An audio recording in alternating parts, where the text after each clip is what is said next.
बोलो संत शिरोमणि आचार्य गुरुवर्ग 108 श्री विद्यासागर जी महाराज की जय। आचार्य श्री उदार सागर जी महाराज की जय। परम पूज्य मुनि पुंग गुरुवर 108 सुधा सागर जी महाराज की जय। समस्त मुनि संघ की जय। हम जिन धर्म प्रवेश का भाग 1 का अध्ययन कर रहे हैं, ये जिन धर्म प्रवेश का भाग 1 जो है बहुत ही महत्वपूर्ण ग्रंथ है और इसके अध्ययन से हम एक विशिष्ट ज्ञान को प्राप्त कर सकते हैं और अपने ज्ञान को बहुत विशेष परिमार्जित कर सकते हैं। ये ग्रंथ अगर हम पढ़ लेते हैं तो हमें अन्य ग्रंथ, चाहे वो तत्वार सूत्र हो, समयसार हो या अन्य किसी अनुयोग का ग्रंथ हो, समझने में बड़ी सरलता हो जाएगी। इसलिए हम इसे क्रम से पढ़ते चलें और इसी का नोट्स भी हम बनाते चलें तो हमारे लिए बहुत उपयोगी रहेगा। ये जैन दर्शन का ज्ञान हमारे लिए एक विशिष्ट स्थान को प्राप्त कराएगा। इसलिए मेरा अनुरोध है कि सभी लोग इस ग्रंथ को अच्छे से पढ़ें। कल हम चल रहे थे गति वाले पाठ में, उसमें हमने 3 प्रश्नों को जान लिया था। आज हम चौथे प्रश्न पर चलते हैं कि अधोलोक में कितनी भूमियाँ हैं। आचार्य समझा रहे हैं कि अधोलोक में 7 भूमियाँ होती हैं, जिनके नाम हैं रत्न प्रभा, शर्करा प्रभा, बालुका प्रभा, पंख प्रभा, धूम प्रभा, तम प्रभा और महातम प्रभा। अब ये 7 भूमियाँ तो बड़ी जगह हो गई, लेकिन अब वहाँ जो भूमियाँ हैं या जो नरक है उनमें बिलों की संख्या कितनी होती है? तो बोले पहले नरक में 30 लाख बिल होते हैं। दूसरा जो नरक होता है उसमें 25 लाख बिल होते हैं। तीसरे नरक में 15 लाख बिल होते हैं। चौथे नरक में 10 लाख बिल होते हैं। 5वें नरक में 3 लाख बिल होते हैं। 6वें नरक में 5 कम 1 लाख बिल होते हैं और 7वें नरक में केवल 5 लाख बिल, केवल 5 बिल हैं। ऐसे कुल मिलाकर इनको अगर हम टोटल करते हैं तो 84 लाख बिल नरकों, 7 नरकों में होते हैं। अब प्रश्न उठ सकता है कि नरकों में ये बिल कहलाते क्या हैं? जैसे हमारे रहने के स्थान को हम घर बोलते हैं, ऐसे नारियों के रहने के स्थान को हम बिल बोलते हैं। नरकों में बिल ढोल के पोल के समान गोल और तलघर जैसे तलघर बना रहता है ना अपना, नीचे ऐसे होते हैं। और ढोल की पोल कैसे? ढोलक के अंदर जो जगह होती है खाली, वो जगह वो पोल कहलाती है। उसको अगर हम ज़मीन में गाड़ दें तो उसके अंदर जो ब्लैंक्स है, खाली जगह है, वो ढोल के पोल के समान इस प्रकार की नारकियों के बिल होते हैं। उनमें नारकी जीव रहते हैं। नरकों में आयु कितनी होती है? तो बोलते हैं सबसे कम आयु अगर नरकों में होती है तो 10,000 वर्ष, और अधिक से अधिक आयु अगर किसी को मिलती है नरकों में तो वो होती है 33 सागर की आयु। इस प्रकार कम से कम आयु 10,000 वर्ष और ज़्यादा से ज़्यादा 33 सागर की आयु होती है। नरकों में जन्म कौन लेता है? सबसे अच्छा प्रश्न है। हमारे मन में भी प्रश्न उठ सकता है कि आखिर नरकों में जाते कैसे हैं? तो आचार्यों ने लिखा है वहवरम परिग्रहत्वम नार कश्यशा, बहुत आराम और बहुत परिग्रह को जो रखता है वो नरक में जन्म लेता है। और हिंसादि क्रूर कार्य करने वाला, बहुत हिंसा में लगा रहता हो, ऐसा जीव भी नरकों में जन्म लेता है। पंचेंद्रिय विषयों में लीन, बस स्पर्शन रसना घ्राण चक्षु कर्ण 5 इंद्रिय के विषयों में लीन, धर्म कर्म से उसको कोई लेना देना नहीं है, केवल खाना पीना और मौज करना, पंचेंद्रिय के विषयों में लीन रहना, ऐसा जीव अगर आयु बांधे तो नरक आयु का बंध कर लेता है। सप्त व्यसनों में लिप्त रहने वाला, जुआ, चोरी, मांस, मद, वेश्यागमन, शिकार, परस्त्री आदि, इनमें ही लगा रहता है, पूरा दिन और रात इसी का चिंतन और इन्हीं विषयों में पड़ा रहता है, ऐसा जीव अगर आयु बंद करे तो नरक को ही प्राप्त करता है, अन्य जगह नहीं जाता।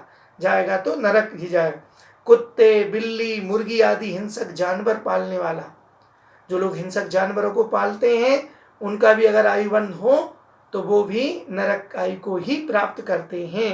शराब, चमड़ा, जो शराब का धंधा करते हैं, चमड़े का धंधा करते हैं, कीटनाशक दवाइयाँ बेचते हैं, हिंसात्मक औषधियाँ बेचते हैं, ऐसा जीव भी क्या बोलते हैं, नरक का ही पात्र होता है। जंगल कटवाने वाला, जंगल का जंगल पूरा काट देते हैं कटवाने वाला, कुएं तालाब आदि को जो सुखा देता है ऐसा जीव, ईंट भट्टे लगवाने वाला, ऐसे बड़े बड़े पाप काम करने वाले जीव नरक के ही पात्र होते हैं, नरकों में ही जन्म लेते हैं। इसलिए हमें सामूहिक और बड़े पापों से बचना चाहिए। हम इस मनुष्य पर्याय को अगर प्राप्त किया है हमने, तो उसे हमें सार्थक बनाने के लिए इन सब चीज़ों से दूर रहना चाहिए, ताकि हम नरक आदि का बंध ना करें। नारियों का कौन सा जन्म होता है?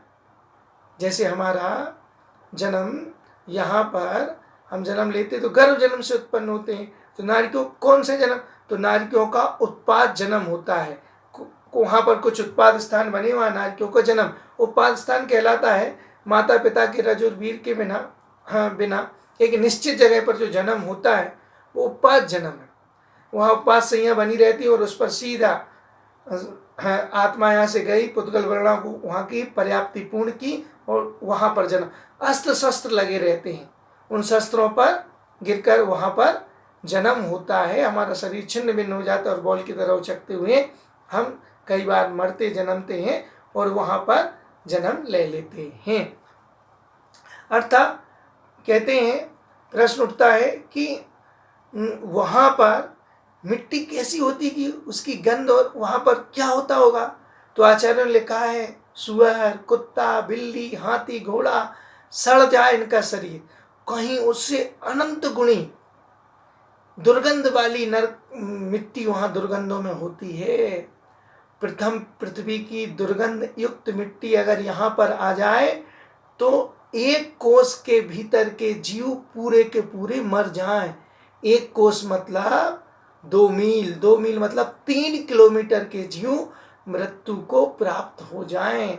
इसके आगे की जो पृथ्वियां हैं, इनकी घातक शक्ति आधा आधा कोस और बढ़ाते जाना, 1 कोस, 1.5 कोस, 2 कोस, 2.5 कोस, 3 कोस, ऐसे बढ़ाते हुए चले जाना। इतनी दुर्गंध युक्त मिट्टी वहाँ पर होती है।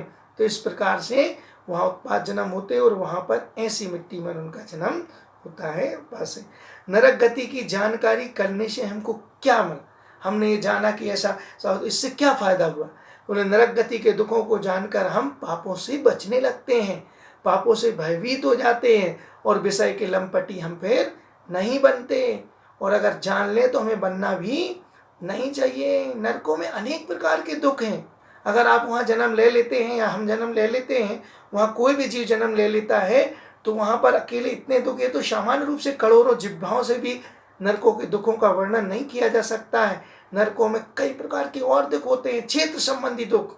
वहाँ बिलों में गहन अंधकार रहता है, दुर्गंधयुक्त मिट्टी रहती है, छाया चाहते हैं, सेमर वृक्ष मिलते हैं तो हमारे शरीर को छिन्न भिन्न कर देते हैं, छुरी कांटे के समान वो पत्ते गिरते हैं और हमारे शरीर को छिन्न भिन्न। अनंत गुणी उष्ण और चतुर, गर्मी और ठंडी अलग अलग बिलों में इस प्रकार से, कहीं अत्यधिक गर्मी और कहीं अत्यधिक ठंडी, ऐसी उस वेदना को। मानसिक दुख, हाय हाय मानसिक दुख, शारीरिक दुख के साथ मानसिक दुख, हाय हाय पाप कर्म को जैसे हमने भयानक नरक में पड़े, ऐसा विचारते हुए पश्चाताप करते हैं। शारीरिक दुख, नारियों का उत्पाद जन्म होता है उत्पाद स्थान के नीचे, कहते हैं भूमि पर नहीं, भूमि के नीचे ऊँट आदि के मुख की तरह वहाँ जन्म लेकर अनंत मुहूर्त में पर्याप्ति पूर्ण कर उत्पाद स्थान से च्युत हो उल्टे नरक भूमि में 36 आयुध तलवार बर्छी आदि के मध्य कर पृथ्वी में 7 योजन 3.25 कोस अर्थात 31 सही 1/4 कोस ऊपर उछलते हैं। आगे की भूमियों में दूने दूने उछलते हैं। 62.5 कोस, 125 कोस, 250 कोस, 500 कोस, 1000 कोस, 2000 कोस, 7वें नरक में 2000 कोस तक उछलते हैं और फिर उन अस्त्रों पर गिरते हैं। असुर कुमार कृत दुख, 30 नरक तक असुर कुमार जाति के देव आकर पूर्व भाव का बैर दिलाकर परस्पर में लड़ाते हैं। यहाँ पर मनुष्य मेढ़े भैंसे आदि को लड़ाते हैं, वैसे ही अम्बावरीश जाति के कुछ असुर कुमार देव जाकर नरकों में दुख उत्पन्न करते हैं।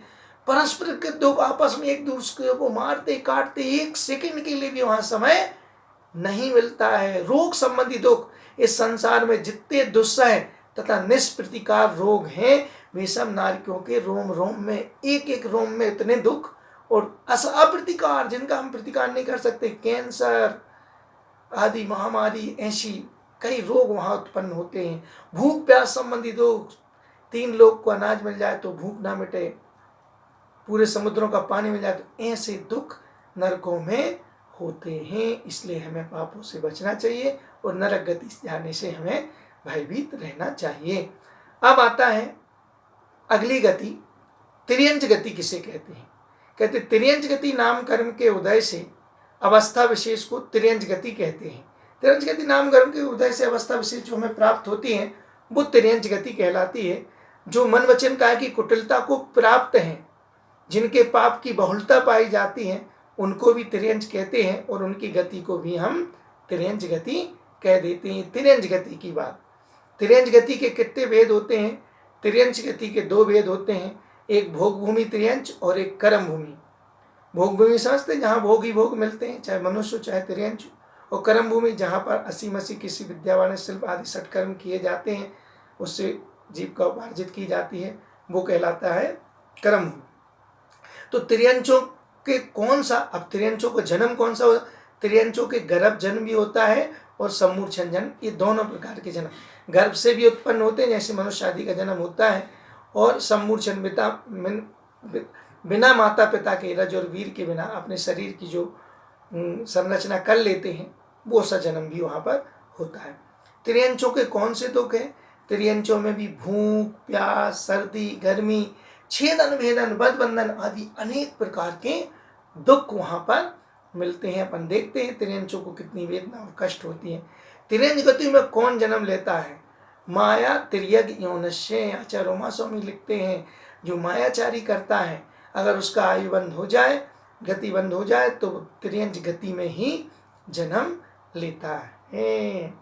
इस प्रकार से हमने ये क्या बोलते हैं, तिर्यंच गति के बारे में जाना कि तिर्यंचों में इस प्रकार के वहाँ पर दुख और कष्ट रहते हैं। अब आगे हम देवगति के बारे में समझेंगे।